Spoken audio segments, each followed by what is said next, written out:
Good morning, everybody. My name's Jeff Stoike. It's a pleasure to be here. I'm the co-founder and president of Blue Action Group.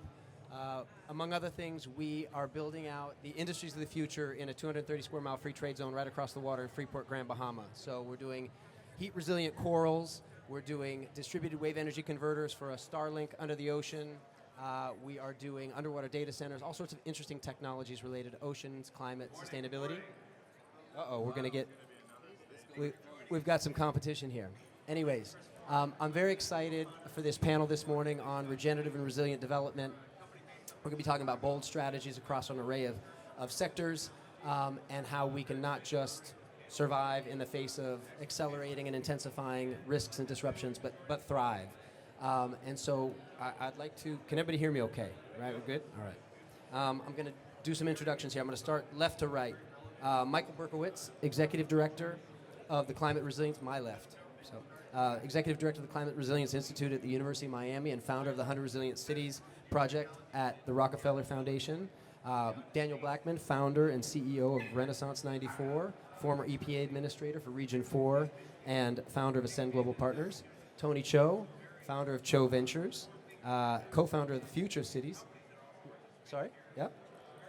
Climate and Innovation Hub in Miami and the Phoenix Arts and Innovation District in Jacksonville. He's also the author of the forthcoming book entitled Generation Regeneration. So let's jump right in since time is short. If anybody would like to grab a seat up front, feel free. Okay, terms such as resilience and regeneration mean different things to different people in different contexts. And they also run the risk, like other popular terms, of turning into buzzwords. So I'd like to ask each of you, we'll start with you, Tony, to succinctly give us your theory of change around regeneration and resilience in your personal and professional context, and give us one very concrete example of what you're doing in that respect.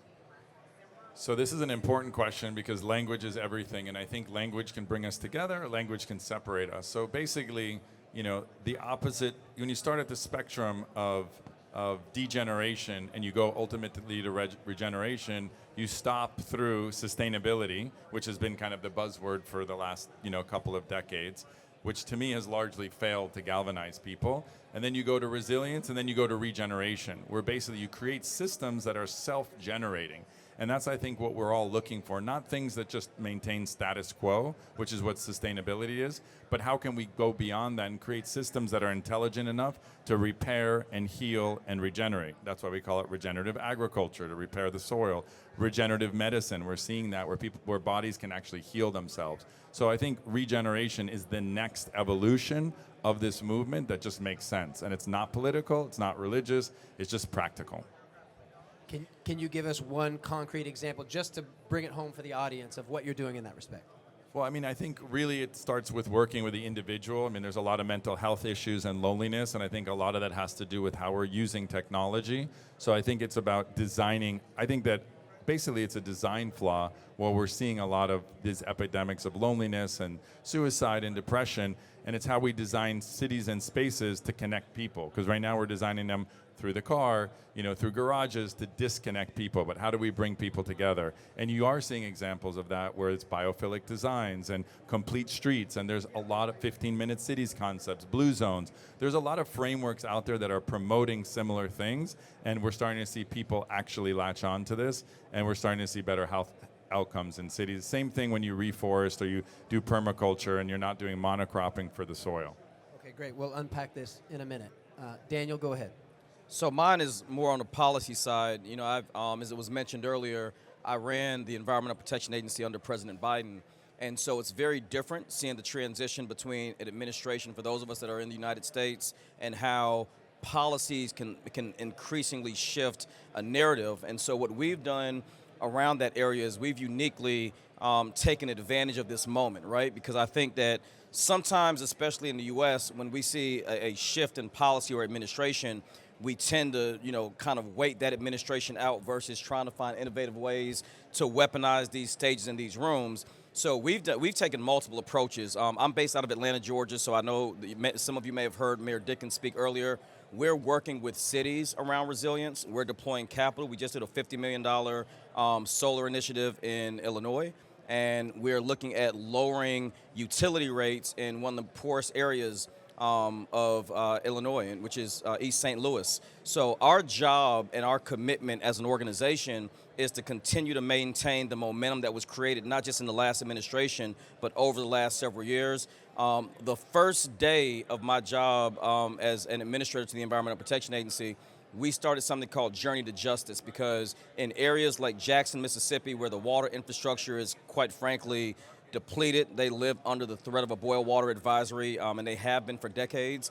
Lowndes County, Alabama, that does not have the infrastructure for sewage. We've taken this opportunity around being regenerative and just kind of investment on the infrastructure side of many of the most left behind communities in the United States. And one of the most disruptive things we do is we actually go and leverage our relationships on Wall Street. You know, we meet with Goldman, BlackRock, Jeffries. We regularly are meeting with organizations and institutions that are either divested from these communities or that are looking to increase their capacity on investing into infrastructure in these areas. And we believe that whether it's a rural part of the South or it's an urban part of Atlanta, investment, especially in communities where public health has been compromised, and the ability for people to build infrastructures that are not only sustainable, but that are resilient. And when you look at areas like Tampa, and I'll end here, when the hurricane hit, a lot of these extreme weather events are starting to happen in areas that are disrupting communities that have traditionally not had to deal with that. So those are some of the examples we've worked with. Fantastic, and I think we'd like to get to down the line how the actuarials and the banks are really getting on board to support these sorts of strategies and initiatives. But please, Michael. Yeah. So the way I think about resilience, I think about community resilience. And I think very similar to what Tony's talking about, community resilience is a capacity communities have. It's capacity to survive, adapt, and thrive in the face of, whatever the next shock or stress is. And that capacity, and this comes to the theory of change, that capacity is built in interdisciplinary ways. So I'll give you one example of what that looks like at the University of Miami, but in my previous role at Rockefeller Foundation and the 100 Resilient Cities, we stood up chief resilience officers whose job it was to work across sectors and silos and connect that work in interdisciplinary ways.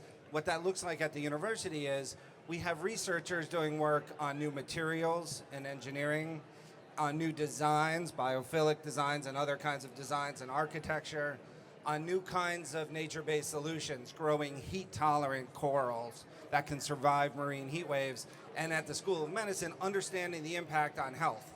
Traditionally, the way universities are architected, those would all happen in different silos. We pay people in these different schools and colleges to go deep on these different topics without pulling it all together, understand the value chain and how that can impact communities, dealing with, climate shocks and stresses now. And so that's the theory of change. How do we pull all of that work together in a more interdisciplinary way? Okay, and I'm going to keep pushing you guys to get really concrete with examples here. So speaking of interdisciplinary work, historically, nature and culture have been sort of understood to be at odds, right? But we're seeing more and more examples of sort of nature-culture hybrids. Biophilic designs, one of them. Nature as infrastructure is another. Can you guys talk about bioregional planning, marrying conservation and development? Can you, gentlemen, please get into some real concrete examples to bring it home for the audience about how nature and culture are working together to promote thriving communities, Florida or beyond?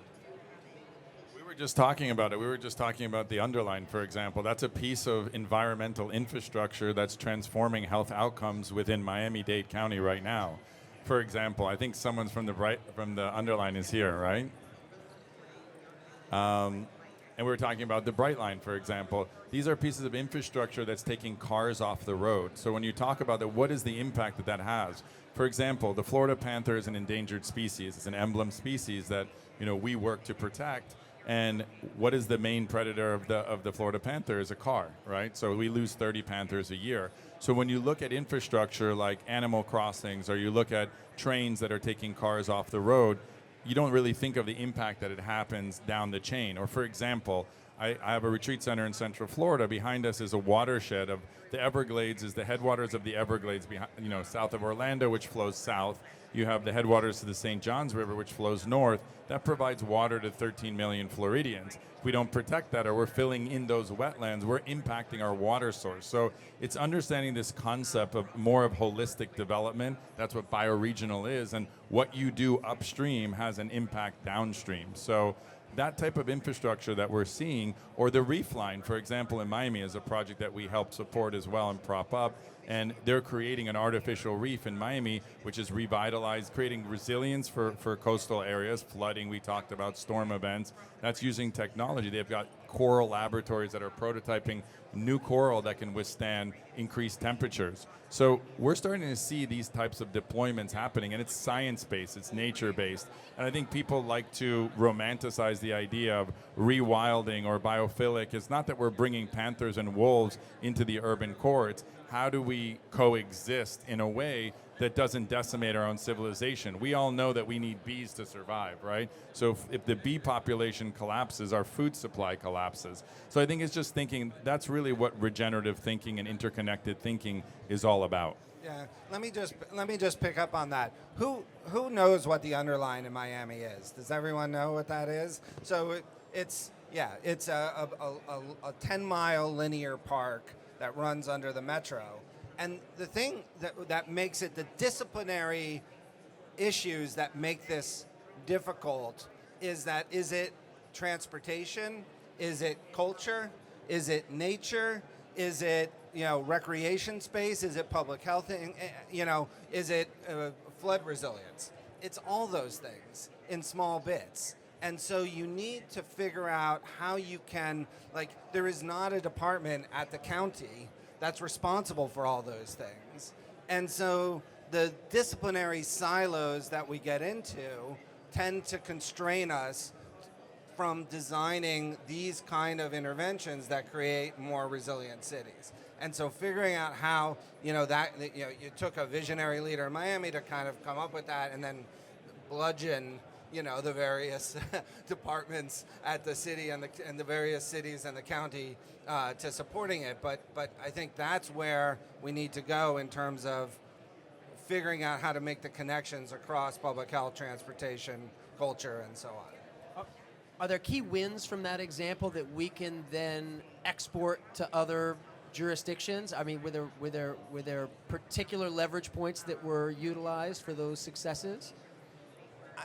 I think, one is coalition building, and engagement with communities is one of those things that you can do around that. Communities don't think about things in silos. It's the governments, it's the academic institutions, often it's the private sector that think about those in different ways.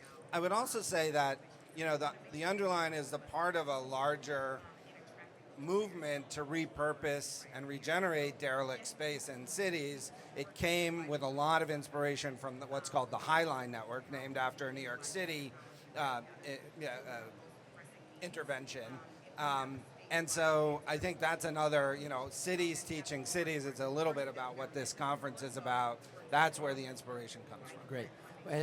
And speaking of engaging communities and coalition building, Daniel, I think no one can speak to that better than you. These two gentlemen kind of stole my thunder a little bit, but with a federal background, what's interesting is, when I ran the agency, we had 6 federally recognized tribes. So a lot of times we're not taking into consideration indigenous communities, the Seminole tribe, Miccosukee, East Bannock, Cherokee. I mean, we took a very different community approach because there's not a one-size-fits-all method. One of the things that we did, I'm a product of a historically black college. I went to Clark Atlanta University. My son goes to Morehouse. My money goes to Morehouse. But we tapped into land-grant colleges and ag schools, and we started to weaponize our campuses. And I'm intentionally using the word weaponize because sometimes our greatest minds and institutions are not engaged at a level where it shouldn't take. And I love Artie. I love what Jeff's doing.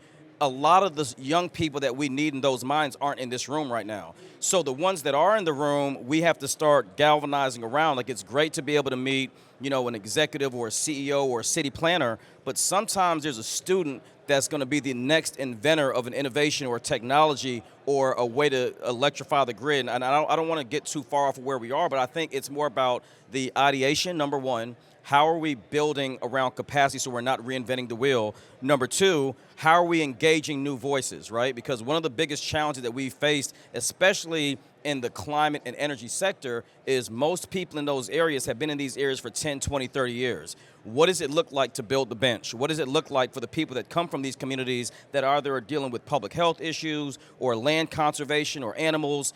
What are we doing to engage people where they are versus trying to make plans and policies at a very high level? That's a challenge, but I think what happens is it's not the stage, right? It's not the 30 minutes we have. It's what are we doing between now and the next, smart Tomorrow.City's initiative that we do that allows us to say, here's measurable impact that we did over the past year. If we can do that in blocks and by collaboration, I think that would, from a community aspect, it would make a lot of our institutions stronger. Okay, go right ahead. You were talking about cities being inspired by other cities, and I think that's really what it's about. It's about, propping up and leading by example. The Underline inspired by the High Line in New York, the Emerald Trail in Jacksonville, which is 30 miles of trail inspired also by the Underline in Miami. Now the Gulf Trail, which is going to connect Tampa, St. Pete, all across these environmental trails. And then you look at infrastructure from the private sector like Brightline. All of these things working together is really what it's about. So, in Atlanta, you had the Beltway, right? That the Beltline, which really helped transform that whole city. So that's infrastructure that, what is it doing? It's connecting communities. It's creating better health outcomes. It's revitalizing small businesses. So all of those are And it's taking traffic off of our roads. And it's taking traffic off of our roads, which makes us happier, more connected, and it makes us healthier. So I think those are examples that we're seeing right here in the state of Florida, and I think it's really important that we really recognize that. So we are seeing progress, because so many people get overwhelmed that nothing's happened, what's being done, and there is actually a lot being done. This reminds me of one of the fundamental tensions, which is big transformational stuff and small wins. And at 100 Resilient Cities, we said what we need cities to do is first think holistically, do big analysis of their cities before they put their thumb on a scale and intervene one place or another. And I think that was a mistake. I think we should have pushed cities to do more small stuff, to build momentum, to then lead to more transformational stuff. We both need transformational stuff, and we need small stuff. And how we navigate in all of our communities, private sector, nonprofit, government, how we navigate that balance between the big stuff and the small, doable example, I think is one of the ways that we're going to make progress. Galvanizing, engaging, coalition building, right? Paradigm shifting, scaling, these all require narrative making and storytelling. Daniel, can I encourage you to share a little bit about your project, The Color of Climate Change, and how you're engaging different populations to tell the story of climate in a different way that is effective and transformative? Yeah, so on the storytelling side, y'all can't see it, but I have a Barbados flag, so shout out to anybody from the Caribbean or Caribbean roots, right? But, for me, having worked in government uniquely positioned me with a lot in the philanthropy, but also in the sports and entertainment space. We led the efforts with greening stadiums around the country, greening with the Atlanta Hawks, the Seattle Seahawks.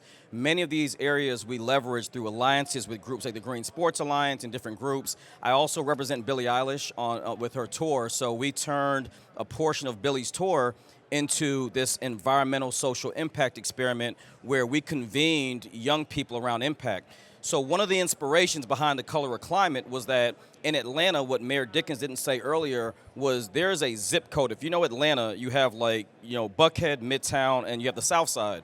If you go from the South Side to Buckhead, you literally lose 20 years of life expectancy because of the lack of infrastructure, public health, and resilience that's built into these areas. We're talking about everything from soil contamination to lack of green spaces, a lack of food options because of food deserts. So what we did, Jeff, was we thought about how do you tell that story, right? Because I'm not trying to be DiCaprio or Al Gore. I love what they've done. But when Al Gore made Inconvenient Truth, it was like speaking physics to someone that had no idea of math. If you talk about polar ice caps melting and not utility bills, you're going to lose a tremendous audience that might not deem themselves as environmental or scientists. But these individuals come from areas where they lack water infrastructure. They come from areas where the asthma rates are 7 and 10 times the national average. So we got with athletes and entertainers from these areas. We got with Billy, Jaden Smith, Ludacris, Usher, people that we knew that came from communities that they made it out of, but that were still having environmental hardships. The narrative that is going to be won is not on these stages. It's in the communities where you have to drive 30 miles to a hospital. It's in the communities where drinking water is brown and not clear, right? I mean, so what we've tried to do around storytelling is speak to a generation by finding the cultural and generational intersect in how these narratives are being told. And we can go down the gamut about all the people that have been doing the work. Our goal wasn't to get people to watch the Weather Channel or National Geographic, and we actually have worked with Will Smith on what he's done with the with Disney around, going around the world and doing different areas. But like, there's a lot of people that need to be spoken where they are, and one of our goals to keep this from an impact standpoint is not just to create content, but we want to plant 1 million trees over the next 5 years, because we believe that if you can tell a story and a narrative and then give a call to action in that process, it not only tells and leverages a story, but it solves a problem. So that's something that we've been working on, and we're doing a lot more in the coming months, but our commitment is to not just do it predominantly in the Southeastern United States, but to include Africa and the Caribbean in this narrative. Super important point, and that resonates with me. I just wrote about kind of the disparity in the same cities, not only 20 years, but in Jacksonville, an average white neighborhood, average African-American neighborhood, there's a 30-year differential in life expectancy. And so when you look at what can be done, it's very easy to see that, well, what's being done in the other neighborhood. So there's comparison, there's data, and we know that we can make changes by changing things like food deserts and planting trees. Medellin, Colombia, is anybody familiar with Medellin? They planted 8 million trees, and they were able to lower their temperature by 2 degrees Celsius, and people are thriving there. The city is prospering. They're connecting all the neighborhoods through public transportation. They're doing a lot of great things. We're actually working on a project. We're looking at a project there right now because of that. So there are a lot of examples of people doing things that are creating solutions, and they're not the most difficult solution. And I really loved what you said about the small interventions. We can't wait for governments to solve all of our problems. People are in LA, someone opened a coffee shop in their own house to bring community together. So there's a lot of things that regular, average citizens can do every day to transform their neighborhood, their street, and their community, and there are examples happening. So thank you for sharing that about the Can I share one more thing really quickly? And just super quick, I have a homework assignment for y'all. If you have never done this, look at a map of Africa, at the world at night from NASA's website, and you'll see that the majority of Africa and the Caribbean is dark, right? And when we understand the infrastructure, one of the reasons why storytelling is important is because, and I'm writing a book called Dark by Design that talks about from colonialism to apartheid, how we may see the extraction of Africa and the extraction of the Caribbean, but what we don't understand is that if we don't invest, right, the future of AI is where the largest and fastest growing population of young people are in the world, and that's in Africa. And if we're thinking globally about climate and energy and infrastructure, but we're not willing to invest into the infrastructure to protect the oceans in the Caribbean and the land and the natural resources and the rare earth that's in Africa, we miss that narrative. And that's why it's so critical for us to make this story relevant so that people can find themselves in the story. I'll just double click on this aspect of storytelling, messages and messengers. We're at a moment where, our information space is completely disaggregated. Who we trust, how we consume information, all of that is completely different now from when we grew up.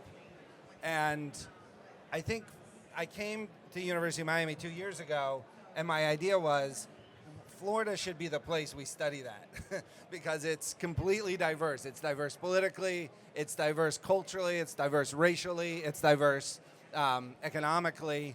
Like, we should figure out how to study what resonates in this space, because it's a difficult message in some ways to communicate. It's about generational risk.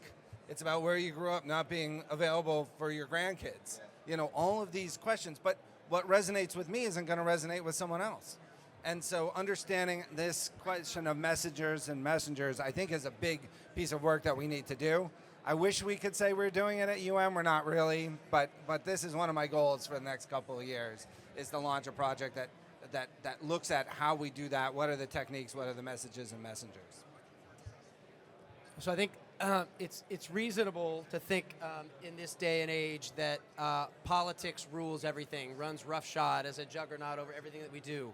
But I think we're hearing from the panel that culture is primary in many ways. And I think we'd be remiss if we didn't mention the Caribbean explicitly in this conversation, because walking around the room, you hear about the power of cities, but you hear about the power of culture, and there's a very, very strong Caribbean diaspora here. Talk about the power of networks and activating networks. Can each of you please share some examples of the work that you're doing that are Caribbean related? I know you've done some work in Little Haiti. I know, Daniel, you've already given a shout out to your Barbados roots, and you've got strong plans to work across the Caribbean. Michael, you're doing some work in the Bahamas and elsewhere. Tony, can you share a little bit about your work? And I know we've got a question from the audience before we wrap up. I'm a diplomat for Haiti, and the problem with Haiti is that I'm a diplomat with Haiti, and the problem with Haiti is that it's, well, let's just say incredibly unsafe. So you can't work on infrastructure until you work on safety. So how is that going to be made possible? In Jamaica, they also have tremendous amount of crime. I think you understand where I'm going. Yeah, I can answer that. And we've got Rohan Marley tomorrow. So Yeah, this is so apropos. I'll be really quickly. Did y'all hear her question? She talked about the crime like in Haiti and being able to do infrastructure. I mean, I think first you got to ask, why is there crime, right? When you have countries that have said they're going to invest into infrastructure and that infrastructure is never invested into, it's more about survival than crime, right? And that's not an excuse for any of the challenges. When you look at Puerto Rico, for example, and I'm very proud of what Bad Bunny has done to help to lift up that narrative and tell that story. But when the grid was compromised in Puerto Rico, it wasn't because of the people of Puerto Rico. It was because of a lack of investment in energy infrastructure over decades, right? So even when you talk of Haiti, what has to happen is, to your point, I do agree, but you fix crime with economic investment. When you offer jobs to a generation, when you help with workforce development, when you create jobs that can't be exported to another country. So if you train young people, for example, in South Africa, the unemployment rate is almost 60% for young people, right? Those young people need jobs. If they don't have jobs, they will go into survival. And I think that we can no longer make an excuse that investment is contingent on safety, because women, when it's dark, are being assaulted. Children are being misplaced. People are continuing to go hungry. So I would say one of the solutions would be, number one, to build coalitions that, quite frankly, have to be more fearless in how they're addressing the area, but number two, and most importantly, have to bring some of those people that are deemed, maybe unsafe. You've got to now bring those people into some of these conversations. And there are many ways to do it. When you mentioned Medellin, like, there are people in Colombia right now that have grown up in some of the most compromised and poorest areas. When you bring those people into the rooms to offer solutions and invest into those ideas, it may take a year, it may take a decade, but that's how you enact change in those areas. Yeah, let's just stay on Medellin for a second, because Medellin, Colombia, was the narco violence capital of Latin America and probably the world in the late 80s, early 90s. And one of the reasons why is because the slums, the city is in the valley floor, the slums are on the mountainside, and what they did, the Colombians, was built bus rapid transit to gondolas to escalators for the last mile and connected these isolated communities to economic opportunity in a really meaningful way. It used to take, an hour and a half in the back of a bus or back of a motorcycle down the mountainside, and now you had much more direct opportunity to, access to economic opportunity. So I think that's one way to, and crime in Medellin is down like 90% from its peak. So I think there are ways to both addressing climate, health, family, connectivity, and crime all at once, and that's a really powerful example of what that might look like.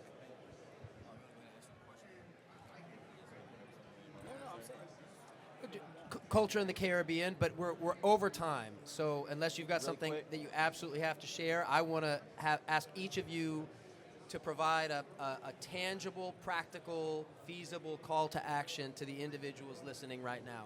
What will you encourage these folks to go home and do tomorrow to advance the sort of premises and ideas that we've discussed today? Read a book, a particular book. Whatever I guess the case that's may a be. selfless plug for my book that's coming out called Generation Regeneration, There you go. Co-Designing the Future of Cities Through Regenerative Placemaking. We're doing a huge online summit, which I would love you guys to be speakers on it with some of the greatest thinkers in this space. And I would say, I would encourage us to drop our armor a little bit and be open to new language and new ways of relating, because I would think most of us actually want the same things. We want safe and clean cities, communities. We want schools that our kids can go and get the proper education. We want opportunity. So I think we have more in common as humans than we think. And there's a lot of polarization, and there's a lot of weaponization. You said this a couple of times, but at the end of the day, we're human. And I think that that's what the regenerative movement is all about. And I think that's where basically sustainability has lost the script, and I think we need to create new language that brings us together to find solutions. So I would just say, be open-minded, get the book. You can pre-order it on my website, tonycho.com, and I look forward to more of this. Thanks. Great. Daniel.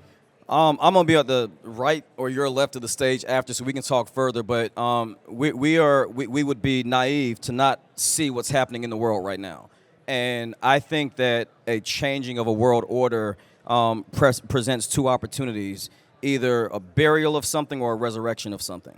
And so I believe that if you came in with someone and you sat next to the person you know, I think that's the wrong thing to do at places like this. Stand next to or sit next to one. Like, I have a weird complex, which is I just talk to random people.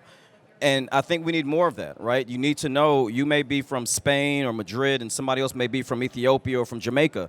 Like, speak to people, and not as a transaction. Don't just give someone a card and say, hey, man, it was nice to meet you, and go on to the person from Google. Like, I mean, it's great, but relationships are built, problems are solved, and diplomacy is made when we're intentional with the people that we're around. So my call to action is to make it a point not to get 50 business cards. When I bring home that many cards, my wife tells me you have 1 week to figure these cards out, right?